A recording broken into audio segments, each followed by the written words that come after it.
The House of Mystery presents Inside Writing, the radio show where authors discuss their writing process in all genres. Welcome back into the House of Mystery, and I'm Al Warren. We've got Mr. John Copenhaver sitting there. What's going on, John? Not a lot and way too much all at the same time. Sometimes it feels that way, at least. There's always too much. Right. Always too much. There's, if we could only select the things, certain things. No, if I could just not have to email anymore, could set that up. That would be great. Well, just walk away. Yeah, it don't work like that. I wish. Maybe they'll be able. One day we'll be able to sort of just think our emails and not have to write them. It's just gonna go right into your brain, right? And then right out again. Yeah, but you see, you wouldn't want that because I'm sure there's things in your brain that we wouldn't want to seep into these emails. Well, that's true, and also I wouldn't want to get notifications in my brain. So that seems really terrible. So especially the junk email, Yeah. Advertise your book now. Right. Well, why don't you? That's what the husband is for, Why doesn't he do your emails? No, that wouldn't work either. Come on. He would delete them all and be like, you didn't have any emails today. delete. Nothing came in. I don't know why. What are you talking about? Just junk mail. No problem. I deleted it all, so don't worry. Sweet of them. Well, speaking of sweet, we've got a sweet writer, Mr. Scott Alexander Hess. How you doing? I am good. Thanks for having me. Well, this is interesting. You've got 3 names. That's usually a serial killer. Actually, it's good to Google. If you Google Scott Hess, I think it's a ball player. But before my first book came out, I put my middle name in, and you Google that, and there's nothing. So now you Google that, and it's all me. So before I published my first book, I did that little bit of research, and it's been very helpful because if you Google Scott Alexander Hess, boom, I'm the first 2 pages, I think. Yeah, one ball player to another. Yeah, so I don't have to. I think there's an artist and a ball player and who are just Scott Hess, but Scott Alexander is me. Yeah, I have a football player named John Copenhaver and a judge and all. Yeah, they came later. So, well, I don't know about the judge, but the football player came after. So I can't really, fix that one. Right. Hunt them down. I had to put an R in my name because there was a writer that had Alan Warren, but he's a foot doctor. Oh. He's very similar to what I write, So that's right. Feet floating, same sort of thing. Well, so Scott, tell us who are you? Where did this all come from? Where did you come from? All of a sudden you're on the scene. So how did it start? On the scene, actually.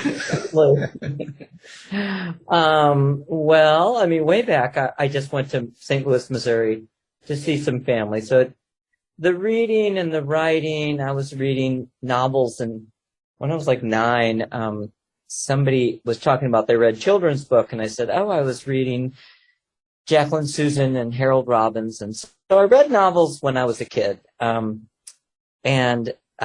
wrote and so forth. But my novel writing career really began in grad school. I was a journalist and did a little screenwriting, but went to the New School in 2007. And that's when we read a novel a week, and I fell in love with the form of the novel. And then halfway through, I was suddenly like, oh my God, I think I want to write a novel. And once that started, then it never really stopped. The first novel was the hardest, but then the second, the third, as I moved on, it was like, this is my form. This is what I want to do. Did it ever scare you? Like when you say, I fell in love with the novel form, and so I'm just doing it. But weren't you a little bit nervous about that? Or you just jumped right in and you had no fear? Well, I think earlier in my life, yes. When I was younger, you might have said, "Can you write a novel?" And I would have said, "Oh my God, no."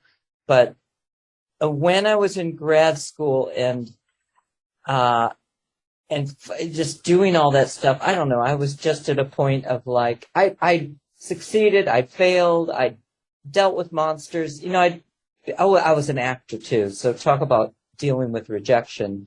So at that point, I was just like, oh, what the hell? I'm going to do what I want to do. It was daunting, and it was, took a lot of determination and tenacity. And like, I had to learn how to discipline myself. I had to learn how to read. These books they had us read were like so intense. And one was called Hopscotch. It like went, it was nonlinear, and it went all over the place. And I'd like read these books, and sometimes I'd almost cry because I'm like, what do they want from me? But it changed my brain, and I learned so much. And then, so I wasn't really scared. I was more determined, and also just, more and more focused, because I would get frustrated because it was not easy, especially that first book. And I remember Helen Schulman, who's a great writer, she ran the program, and she would say, oh, you like to kind of write these nice little sentences and hang pretty things on them. And, but, I don't know if she used the word brittle, but, I didn't know how to really bring characters to life yet. So I was like, oh, is that how you see it? So I would get angry more so, I think, and keep at it and be like, well, what the hell do they want from me? Did you slap her or? No, I listened, and I was like, what do you mean? Yeah. And it sunk in, but I didn't really know what I was doing. I mean, I did finish that first novel, but I really didn't quite know what I was doing. But I teach too, and I always tell my students, you have to get to the end, and it may be very imperfect and messy, but you have to finish it, and then you have to let it be like, oh, okay, this is my first book. So I did get to the end. I finished the book. I had something.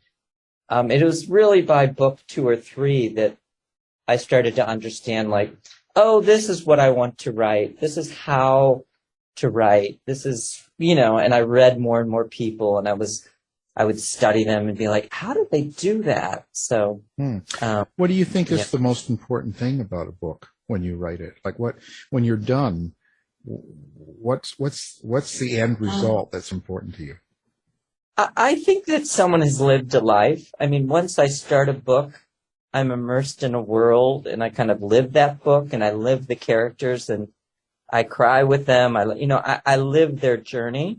So a book, well, I feel I've done my best if when I finish it, a character is human, like it's really humanity on the page. Like they've changed, they've grown, they're fully formed. And then something has happened to them, I don't know, how a lot of times I, not completely stream of consciousness, but I kind of just write and I discover as I go. So at the end, I hope I've taken someone somewhere and the characters have changed, and, so if they don't feel like they've come to life, then I look back and say, all right, that's not my best book. Yeah. And others I say, oh yeah, hey, those people are alive. Yeah. Don't lock me up, but they're alive in my mind, and I think they come to life on the page. I hope for the reader, Yeah. And then I'm happy. I'm like, good. So when you're immersed in these characters and you say you live them and feel them, think them, and all that, do you dress like them too? No. I mean, maybe a little. I mean, I was a method actor, so I do think acting can help writing. And when I was a method actor, we did, if I played a mechanic, I had to get used to, like, what does a mechanic wear? How does he walk? And so if I'm a character I'm writing right now I'm really in the new beginning part of it. I'm just totally playing, but for whatever reason, he's like, I see him as this huge man. He's like 280 pounds, 6'3", very shy, and he's headed to this farm. So I have to explore that. And I will do things like go put on an old pair of jeans and go walk in the woods. I mean, I do kind of have to get in their heads. So I don't know, John may remember or not, but I love fashion, and I get myself all dolled up in Prada. But if I'm going to write this guy, his name is Purnell, it's like, if I'm exploring that, I'm like, well, you better pull out your dusty old jeans and Right. walk by a tree or something. Hang out in the woods with an axe. How do you experience these characters then? Is this all visual, or is it voices? Is it like, what's that experience like? It's visual. It's in my mind. I see them and they begin to grow, and it's like watching a movie. I see them, they begin to come to life. They move like, in the root of everything, there was a little, what was her name? Grandma something, like a little spry lady who was inspired by a grandmother I never really knew. But so I just see her. I see her moving. I see her floral dress. I see how her body moves. I see her walking across the field. It's like they bounce around in my mind. And when I'm writing the scenes, I see them doing things. But then once they live, they kind of exist in my mind, and I can always see them living their lives, existing as they are. Yeah, so I experience them visually mostly. Yeah. But when I'm shaping them, sometimes I have to move that along. Like the new characters kind of still coming to life, so I may have to kind of engage with that a little more. Do they tell you kind of what they want to be? Well, not in like a seance sort of way, but as I do believe the muses sing. When I write, someone told me long ago, he said, get in repose and be open, and then it will happen. Because my first novel I attacked. I was like, my God, this has got to get done. But I do find I have the ideas and I have the flows and I have notes and things, but once I start writing, they do kind of start to take shape on their own, and they do move forward. It's more like I merge with them and they are going somewhere, and then we go on that journey together. I'm not Scott the writer sitting there and like a character turns and says, we're going here. It's more like I kind of get into this person or this journey, and then we start moving somewhere, and I'm kind of with them, and then they move along. But right. You're not. Who knows where the guy, Yeah, you're not waking up in the middle of the night finding a shovel in your hand or something. No. That's more sounds like a Stephen King book. Yeah. Right. Well, you never know who you're creating. How do you describe your characters then? Like, and I mean this in a lot of writers that we've talked to will say they're like my children, or they're like family, or they're like whatever. They have a description. What is yours? No, they're just random human beings who exist. Like, in my mind, they exist, and then they exist in my stories. But they're often very unlike me. They're like creations. I wouldn't call them my children or my family. I mean, some of them are horrible. Well, we don't always like our I've family. written villains, But no, I see them as like people, like little people, basically, that exist in a world. And the world happens to be in my books, but they do come to life for me, so I see them as existing. Sometimes I have to use myself, and that's my least favorite thing to do. I like it much more when the characters are distanced from me, or someone else, or that, I'm finding new things. Right. I find that more compelling. So what's first? Is it the character or the story? Or does the story come and then, how does that work for you? Which one?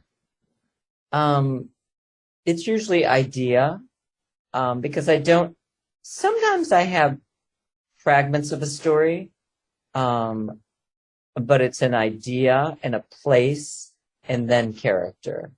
The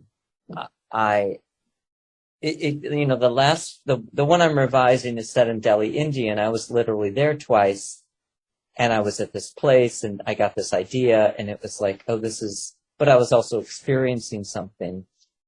And then the new one, I just was on a bus going somewhere in Missouri, and I passed all these farms, and I started thinking about droughts and heat and farms, and suddenly I wanted to write about a farm, and then the character came later.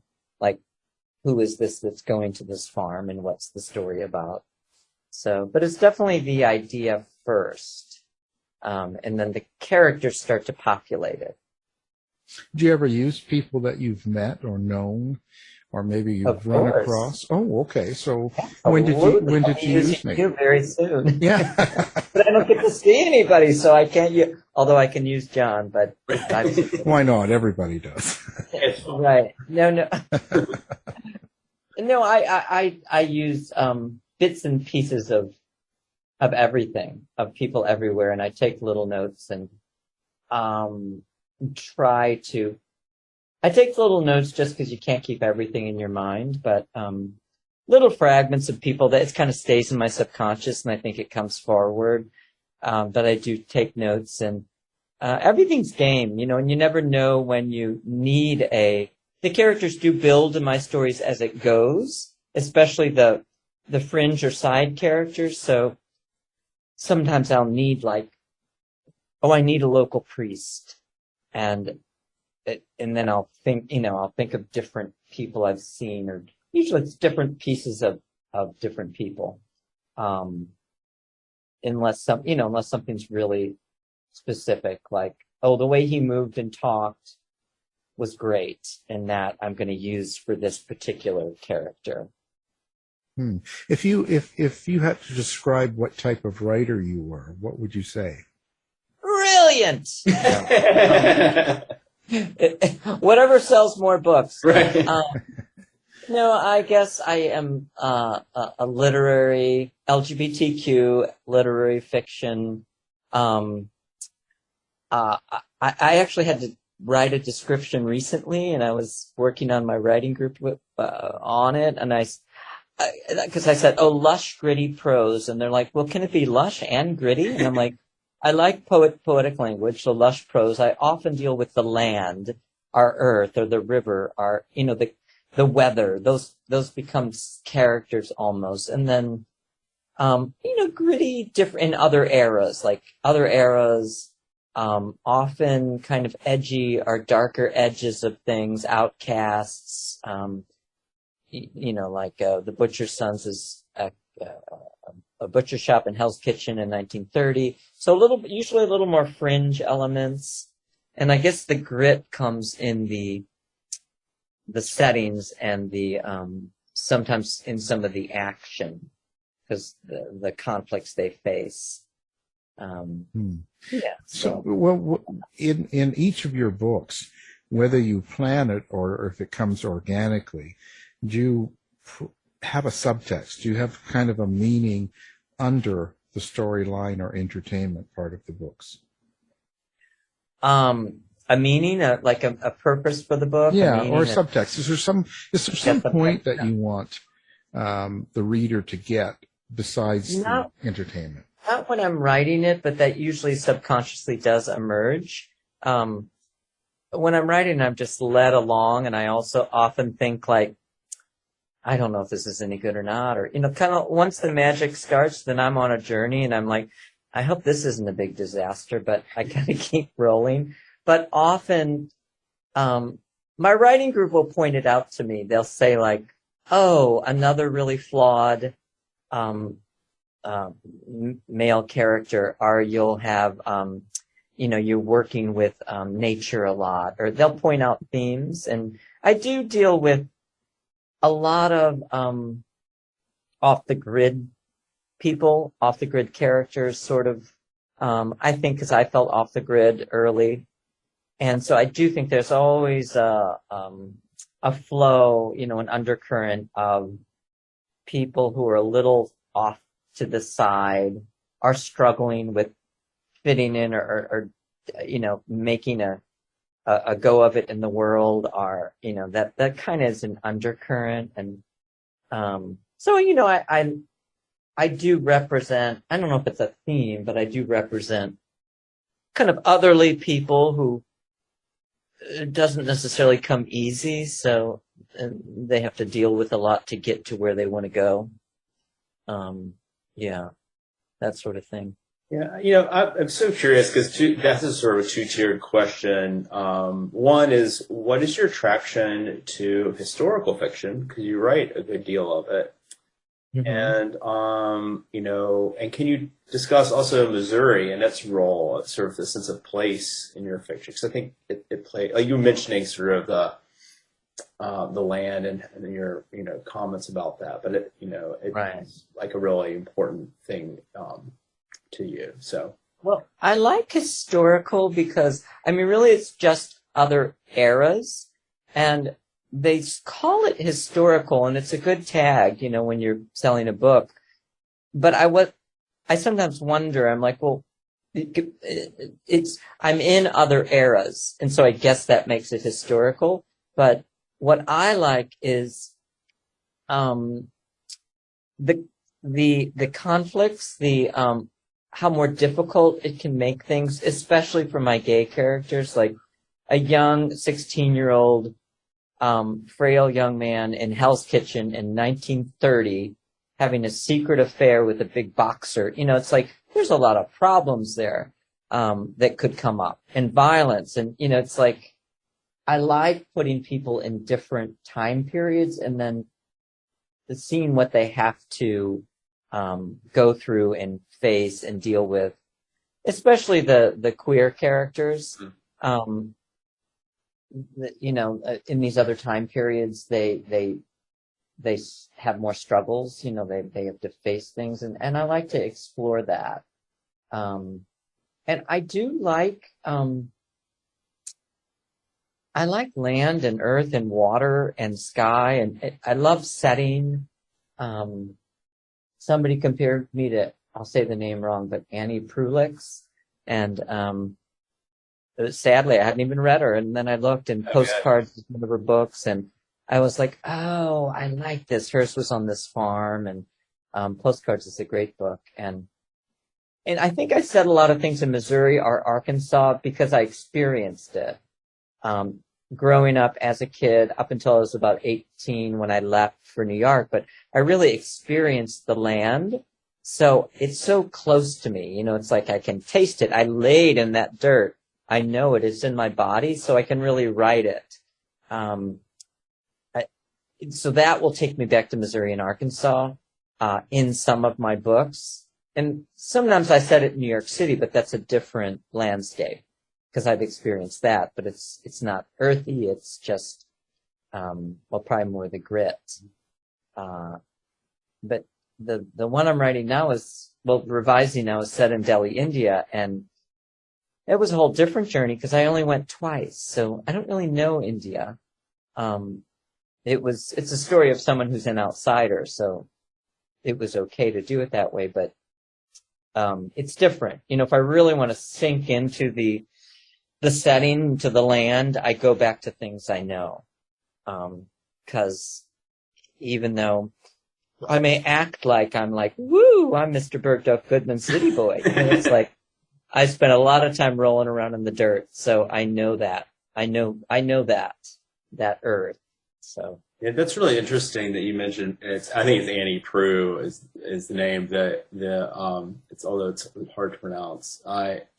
Her book Close Range, which I guess Brokeback Mountain, it's a collection of short stories, but right. Yeah, it's really interesting, but I see that similarity. So people have said that of your work. So I think I see it too. Yeah, that makes a lot of sense to me. Do you think, when you're thinking about character, do you think that the land or the setting, let's keep it more broad instead of just the land, but the setting, do you think it sort of shapes the character, or do you think your characters really, sort of cast a shadow, or their points of view on the land is really what shapes it. I mean, where do you come from that? What angle, I guess, do you take? I think that they're forced to deal with the land, and they have to they either fight it or they become at one with it. When my stories about land, like the river runs red, is the Mississippi River, root of everything is, it starts in the Black Forest, it goes to a timber camp in Missouri. The jockey, it was called Lightning, was Arkansas, 1917. So the characters often rely on the land, like the land either feeds them or gives them a job or is their livelihood, and then also battles with them, because often my land is, there's a flood, there's a blizzard, like in Lightning, not giving much away, but the father dies at the beginning because he's out. A horrible blizzard comes and he freezes to death, and the young man has to go find him. I read William Gass, he's a wonderful writer, and I read The Peterson Kid early on, and it's all about these people being stuck on this blizzard, and I was like, oh my God, the use of weather was so compelling and so and like you said, it's like, is it the land or is it the people? But Right. it was both, but the people existed in this land and they had to deal with it. There was no getting around it. I don't really write people that rise above the land, I guess, that are super wealthy, or that, I tend to write more people that have to make peace with it, fight it or rely on it. So they kind of merge in that way.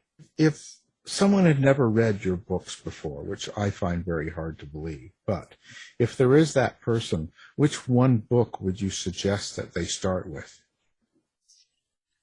I usually say The Butcher's Sons, because it's got everything. It has 2 straight brothers, 1 gay brother, 1930. It's got my love of language. It's got the heat wave in New York City. It's got a murder. It's got racism. It's got a whole bucket of elements and a ripping good story. Like, it actually has a solid story. Sometimes my novels will be a little more language and the plot is a little less. But I usually start them there because people often say, which one should I read? Now, I also do write a few modern, when I get overwhelmed with some of this writing, I'll switch gears and write something modern like Skyscraper, which was like an obsessive S&M relationship in modern day New York. And that becomes more of an emotional story. So that sometimes if people ask me, then I'll also ask them what they're looking for. But I've written a couple of these more modern day books, which are different, or they're very different from the bulk of my work. You must have had fun living out that one. Well, I did do my research. I'll tell you that. I always do my research, but no, there was some fascinating research actually around that. A man who was a bit lost, and then this muse wakes him up, and then it turns a little twisted in the second half, like a Kafkian sort of murder thing. But I learned so much about, I don't know if it still exists now. I mean, maybe, but I'm like John. I'm a little more at home making the meatloaf. Right. But they're like the club where they're all the men with the snouts, and they're the dogs, and they literally run around in a little like sanctioned off area because they're the pups, and then there'll be another part so there's all these things of like, oh, who knew? Yeah. I found fascinating. And the character I was writing knew none of this either. He was discovering it all through this obsessive relationship. Wow.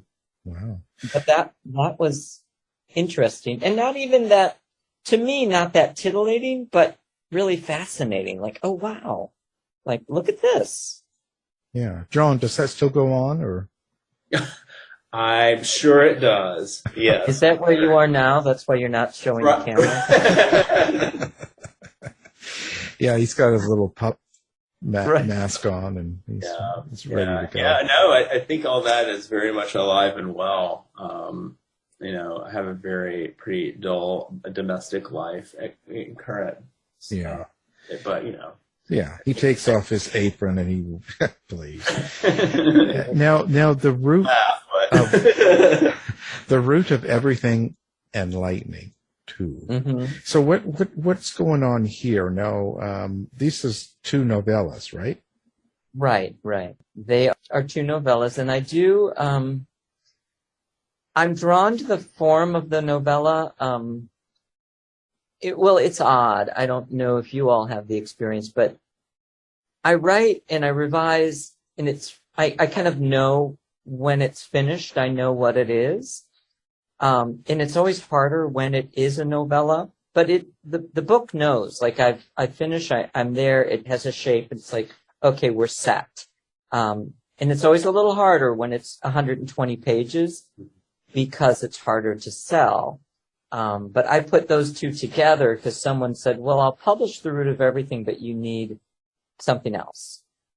So I actually turned one of my novels that hadn't published into a novella. That was Lightning. And they are the 2. Root of Everything is the family saga that has a lot to do with land and real estate and timber and family, and they're one of the central characters is gay, and then the Lightning is the one set in Arkansas on the farm, the young man whose father dies in the blizzard, and then he has a love for horses and an opportunity to be a jockey or stay on the farm, and he also kind of comes out, has a relationship with another young man as the story goes on. So. Yeah, and they were well put together because they both had to do with the whole land, earth sort of thing. Wow. So what is it about novellas that you like?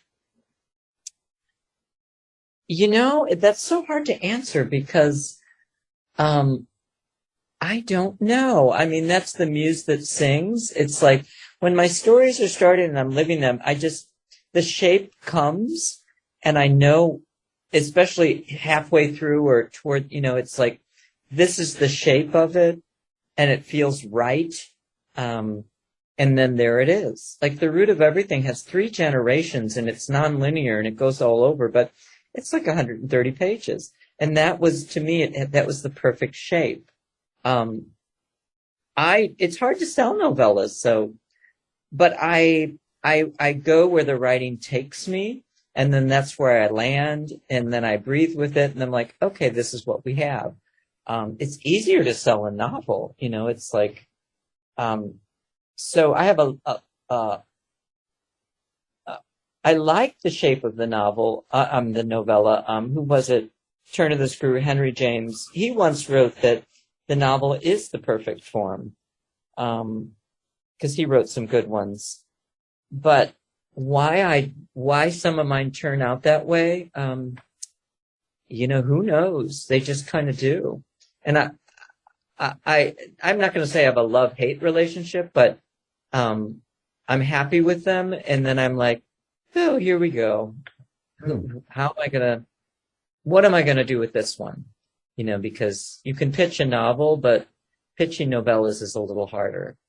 I've heard that folks are having some success with publishing novellas and even short fiction on Amazon, which is fascinating to me. Now, they're fairly, not particularly, I guess, literary, but more like mainstream or genre, and have very clear hooks. But it's just interesting that as we continue to sort of evolve, in scary and wondrous ways. Right. How these forms may actually turn around and come back to be, to have a resurgence. I keep on thinking about that with particularly the novella, because it is kind of a nice compact form, and I certainly like reading novellas because they're rich enough to have real character movement and depth. Not that short stories can't, but I think short stories are often more they have to be really sort of tight, and a lot of that iceberg in a short story has to happen beneath the surface, right? A lot of the development, but like a novella is kind of cool. Anyway, I don't know if that's something you've encountered or considered, but it's certainly an interesting. Well, I've had students tell me that sci-fi novellas do very well. Because in a class I'd once said, "Oh, it's harder to sell a novella," and a student said, "Well, I write sci-fi, and actually sci-fi novellas are great." I mean, in anything on Amazon, it's so much is about marketing. Mm-hmm. So I think I do hope that, I mean, I love writing novels too, but it does seem with people's attention spans that they would gravitate to more compact things like novellas. Mm-hmm. But I don't know. I don't see that in publishing as much. But Amazon is a jungle, so it's like right, it's its own make thing. anything work with the right marketing. Right. That's true. I caution writers about that who want to use Amazon. It's like there can be some great success out there, but make sure you know how to market. Yeah. So now The Butcher's Son. Now you are revisiting that title? Yeah, I have a new publisher and new editions. So we have new introductions. Ian McKellen, who's a journalist, wrote a new introduction for The Butcher's Sons, and Amy Dubček, a writer, wrote one for River Runs Red. So they're new editions and jazzy new covers, and because they came out, Butcher's Sons was 2015. So it had a nice cycle, but it's, it's a chance to bring it out again and find new readers. So those are coming out August 9th from Rebel Satori Press. Did you make changes to them, or do you ever get tempted to go back on an older book like that's had a few years? And No, never. No, I revise, and I live with the book. I revise it, I get it there, and then I'm like, I'm not one of those writers that wants to go back and keep like, oh my God, it's got to be more perfect. It's like, no, it's done. It is what it is, and if that sentence isn't perfect, then the next book will have a more perfect sentence. It's like, this is and also I write them into time periods. So it's like, that's who I was then. That's what I was seeing and feeling and experiencing. And that's the world. So put it on the shelf. And I do think of sequels because people have asked me to write a Butcher's Son sequel, which is on my list of getting to someday.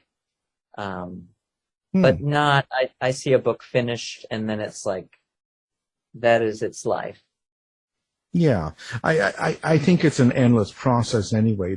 For the writers that do go back and they change it and then want to change it again as they progress in their life, I think that's something that you'll never be able to finish that. Yeah, I kind of think this idea of perfection is, although I tend to think you should want to write the best book you can possibly write. I think that's just about, and you're like, Scott, like you said, every book, hopefully every, book you write, at least to a certain point, is going to get a little bit better as you get more skillful. The idea of perfection just seems kind of crazy making, right? Like if I dove back into either of my books, I think I would probably go a little nuts. Like I just wouldn't want to do it. Well, I think what's perfect about it is, it was perfect at that moment, or it is what it needed to be at that moment in time. If you go back and start fussing, then it becomes something new, and you're a different person. So it just changes it to me. It doesn't, and I don't mind messy things. I don't mind sentences that get a little lost, or, it's like, I was just rereading some Faulkner, and it's like, some of this, like in August, and it's like, good Lord, this is swirling all over the place. Yeah, there's a mess but it's great too. I'm like, oh wow, this is definitely. I like his words, because I swear I think he does make some of them up, yeah. but there's like this long word he uses about how a person has a cigarette on the side of their mouth, and like 3 words are put together to describe that, and I find it fascinating. I'm like, huh. But many writers are fearless, including him, but I like to read a fearless writer who doesn't seem to be afraid of like, maybe it's a little too messy, and it's like, well, that's okay. Do you find yourself fearless then? Fearless? Yeah. Yes, I do. I don't know if it always serves me, but I do. I get fairly fearless and put it out there and make it happen. And I mean, Skyscraper was my only Lambda Literary nomination, right? And I wrote that book, and then I did have doubt. I thought, oh Lord, what have I done? And I asked someone in my writing group, and I'm like, is this any good, or what have I written here? And she assured me, and we talked about it. And I'm like, I guess this is still literary, and but I had these dogs crawling around, and it's like, but and then it's the only one that got that Lambda thing, and I'm like, oh my God, thank God I published it, and like didn't hide it bury it in the backyard, you dirty, dirty girl. Like, oh, and then some people, that's the only one they read. They're like, I want to read that one, Are you surprised by that? A little, yeah, because it was such an odd book, and it's not my normal, like, sweeping saga, of the earth and the butcher's sons. It's like, it was this odd little thing. And, so I'm glad. The second half does get a little more like my regular style, and things get a little wonky and strange. But it's a very unusual book. That journey was very different from my normal books. And I did write it in between historical books, and I think I don't know if I had low expectations, but I was diving in and exploring and wanting to just go a little wild. And I didn't have in my mind like, oh my God, this has got to be published. It was like, let's just see where this goes. And then I finished it and was like, oh dear, what have I done? It definitely was not. My family would say, is this one we should read? I'm like, no, not this one. Then they asked that about every book. Like, is this one we should read? I'm like, oh yeah, this one's good. You read this one. Well, I thought Skyscraper was a children's book. Well, we're all children at heart. Yeah. Well, so who is this writing group that you belong to? Where'd you get these people? Oh, the ponies. I'll definitely give a shout out to the ponies. That's our nickname. At the new school, they had us create a cluster, they called it. And you met and critiqued each other's work and submitted work. And this group of people, we have maintained that. So that's a long time, right? 13 years since 2009. We've continued to meet every week for all these years. And sometimes members will come and go a little, but they're all writers. We all are connected in some way to the new school. And it's a great, great thing, because when you're having doubts or when you're like, what the hell am I doing? You have people to submit to. And also we check in, we support, like, how's your writing going? How's life going? What's going on? We share our accomplishments, our failures. And so it's a great connection to keep the motor going. And also read each other's work and just keep that part of it going. Do you suggest that for other writers then, or new writers out there? Oh, always, always.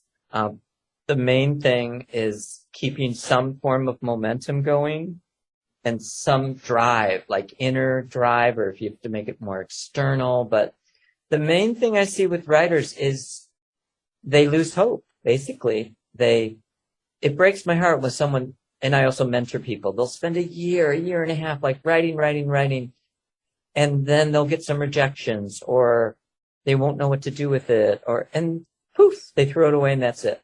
And so I always emphasize, like, you may be really fired up now and you're really excited, but you want to build the writer's life that's going to go on for life.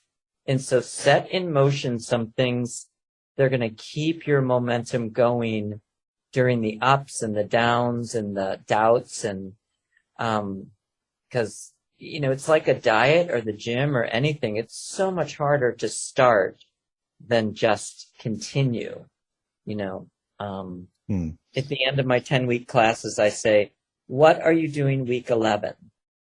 No one ever answers. I'm like, you've given your writing priority for 3 hours. So why not do that next week? It's like, in some ways, the classes are less important than what they create and what you do afterwards. Well, they got to go to some leather bar or something, Right. Or that, you got to do your research. Yeah, you got to get out there and whip it good. Yeah. So did you like this new whirlwind? Like, do you like all the social media, and do you like TikTok and all this sort of stuff, or websites? Are you into that? Do you like to interact with people that read your stuff and do that? Or I do, actually. I do. I have not done TikTok, but I do. I've met so many people. I've found opportunities. I've gotten a review. I've followed other writers and learned from them. I've inspired writers. I see people who are trying to write their first book, and I can inspire them. And then I see someone who just landed a big deal and see what he's doing. And so, yeah, I in the beginning, I was just like, it's a necessary evil. I have to create all these, and all my accounts have to do with my writing, because back in 2008, it wasn't as exploded as it is now. So we were told to create these things, and basically everything was connected to writing. So I built that, and I've met so many interesting people. And it's always great when people, say, oh, I saw that post and I read your book and I liked it. I'm like, oh my God, that's great. Because you don't know who sees things. And I've met a lot of, my first book was Diary of a Sex Addict, which my goal was that it be literary, but also carnal. That was another one of those modern ones. But I actually met, you may find this interesting, I met many people in the adult film industry who read the book and reached out to me. It really helped my Twitter following, because when, like, this one gay porn star, like, I don't know, he did something or retweeted something or whatever, and it really helped build my following, because I was like, he had, I don't know, whatever the big stars have. They have a lot of followers. But he was like, oh my God, I've experienced this and this moved me. And so that was really different. I mean, never in my life would I think I didn't think I'd ever write that kind of book, but I did. And then it's like, I didn't think I'd be interacting with an adult film star online who read it and who was inspired by it in some way. You thought you'd be interacting with one in person? Well, no, that's a whole different book, Where do people find you then? What name do you go under for Twitter or any of those? Where do they find you? It's something around Scott Alexander Hess. I'd have to look here to see exactly who I am, but Scott Alexander, a good lookup of Scott Alexander Hess is gonna basically find me, and that's my website, scottalexanderhess.com. And then I wish every social media was exactly the same, but they're a little bit different. I try to go with Scott Alexander Hess, which is my Instagram. But some of them are a little bit different, like, Twitter's Scott Alex Hess or something like that. So, yeah. I have some of those guys that dress in puppy masks following me. Oh, good. I should hook you up. Maybe it'd be a next book. Do they follow you down the street or just on Instagram and TikTok? Oh, good. Yeah. Perfect. It's interesting. It's interesting what they do. Tell them about Skyscraper. Well, this is what I'm thinking. This might be the book. I can hook you guys up. Absolutely. Maybe there's a sequel coming. There could be. And they may have there are a lot of gay men's reading. What do you call them? Reading clubs or there's a lot together, and they read a novel and discuss it. Mm-hmm. So I love when people reach out and have chosen my book. I think that's one of my books. We'll have it all up on our website because we want to connect you to as many puppies as we can. Absolutely. So was the pandemic hard on you and your writing the last couple of years? Did it get in the way? No, it didn't actually. No. I wrote just as much, if not more. I guess I'm a feisty little fella. I'm 5'5", and when faced with adversity, I work harder. I come up with, I was training on my phone with my trainer. I bought these stupid weights. I was walking. I was covered up in bubbles of plastic, and I was writing, and I had to keep all that going. And sometimes even more so during these times of struggle. In my day-to-day life, sometimes it's more routine, like, have you done this? Have you done that? Have you sat down and written today?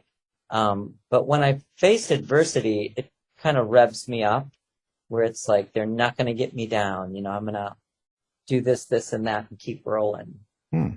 So stress and all that sort of stuff doesn't really interfere in your writing. So there's all this weird stuff going on. They're having a big anti-mask rally outside your door. You're still fine. Yeah, well, because I decide this is my hour to fall into the world that is my own, that has nothing to do with any of this. My little fantasy world, whatever this book is that I'm writing. So, I do have to focus, I guess because I've always done a lot from the beginning in grad school and everything. I had to work and go to school, and so I had to be able to really focus and read a novel as I was on the subway and walking down the street, and write in a coffee bar for 30 minutes because that's what I had. So I've always been able to say, all right, you got to shut the door, turn on a fan, and sink in. You don't have it like John, where you're just making a meatloaf in your kitchen and dictating my next, right, the secretary. He's kind of like the modern Julia Child. Right. Yeah, he's there. Oh, feed that back to me. Give me another gin and tonic, and be quick about it. Yeah, I could see that. Can't you? I can. That sounds about right. I think you got me out. Yeah, I knew it. Well, this has been good conversation. I always enjoy talking to new people, and I have to say, thank you very much. So our guest, Scott Alexander Hess. Hope to see you again sometime. That would be lovely. Thanks, Scott. You've been listening to the House of Mystery radio show. To find out more about our guests, hosts, or shows, go to www.houseofmystery.com. Show's over for now. Was it as good for you as it was for me? Well, good night. This has been a production of Something Weird Media. I'll be back.